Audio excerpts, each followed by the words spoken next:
মাতৃ ও শিশু মৃত্যুহার কমাতে আদিবাসী অধ্যুষিত গাইবান্ধা জেলার সাপমারা ইউনিয়ন স্বাস্থ্য ও পরিবার কল্যাণ কেন্দ্রে গর্ভবতী নারীদের প্রাতিষ্ঠানিক স্বাভাবিক প্রসব কার্যক্রম মডেলে পরিণত হয়েছে।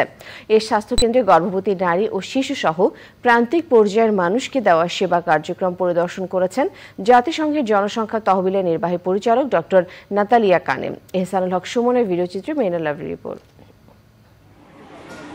গাইবান্ধার গোবিন্দগঞ্জ উপজেলার সাপমারা ইউনিয়ন স্বাস্থ্য ও পরিবার কল্যাণ কেন্দ্রে ফুটফুটে কন্যা সন্তানের জন্ম দিয়েছেন কোচা গ্রামের আরতি সরেন।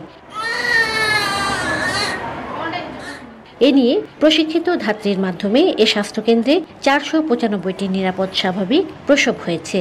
প্রজেক্টটা আসার পরে ভালো ডেলিভারি হয়, এখানে আমরা আসি। যে কোনো সময় আমরা ডাক্তারকে পাইছি, ডাক্তারের কাছ থেকে আমরা ওষুধ নিয়ে গেছি। মানে ফ্রি টেস্ট নেই আর কি, ওষুধপাতি সবই দেয়, কোনো টাকা লাগে না। কোনো বিষয়ে পরামর্শ, যেসব বিষয়ে আমরা জানি না, অজ্ঞাত, ওরা আমাদের নিজের পরিবার মনে করে আন্তরিকতার সহকারে আমাদেরকে বোঝায়। গর্ভবতী মায়ের বিনামূল্যে 7 ধরনের পরীক্ষা নিরীক্ষা ও নিয়মিত চেক আপ করানো হয় এ স্বাস্থ্যকেন্দ্রে। এছাড়া প্রসবকালীন ও প্রসব পরবর্তী মা ও শিশুর স্বাস্থ্যসেবা নিশ্চিত হয়। এলাকায় কমেছে মাতৃ ও শিশু মৃত্যু। গ্রামে আদিবাসী জনগোষ্ঠীর মধ্যে স্বাস্থ্য সেবা সম্পর্কিত সচেতনতা সভা করা, সেখানে গর্ভবতী মা খুঁজে বের করা এবং তাদেরকে এখানে স্বাস্থ্যকেন্দ্রে প্রেরণ করা, এই কাজগুলো আমরা করে থাকি। এই এলাকায় কিন্তু স্বাস্থ্যের ব্যাপক একটা উন্নতি হয়েছে এবং যদি কোনো রকমের যে আপনার মায়েদের যদি কোনো সমস্যা হয় তাহলে তাড়াতাড়ি যে রেফারাল সিস্টেমের মাধ্যমে, মানে সরকার যে চাচ্ছেন 2030 সালের মধ্যে যে আমাদের মাতৃমৃত্যু কমাতে, সেটা কিন্তু এটার জন্য এটা অত্যন্ত ফলপ্রসূ একটা। গত মঙ্গলবার সাপমারা ইউনিয়ন স্বাস্থ্য ও পরিবার কল্যাণ কেন্দ্রের কার্যক্রম পরিদর্শন করেছেন জাতিসংঘের জনসংখ্যা তহবিলের নির্বাহী পরিচালক ডক্টর নাতালিয়া কানেম সহ সংস্থার কর্মকর্তারা।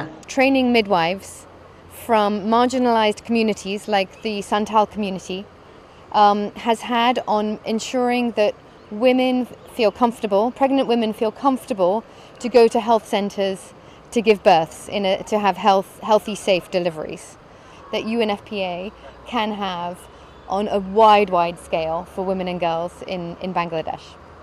And this is what we try to do to make sure that we leave no one behind.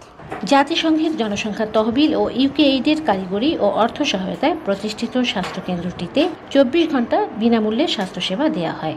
মা ও শিশুর স্বাস্থ্যসেবা, পরিবার পরিকল্পনা, বয়সন্ধিকালীন প্রজনন, স্বাস্থ্য শিক্ষামূলক ও সাধারণ স্বাস্থ্যসেবা কার্যক্রম পরিচালনা করছে বেসরকারি প্রতিষ্ঠান ল্যাম্প বাংলাদেশ।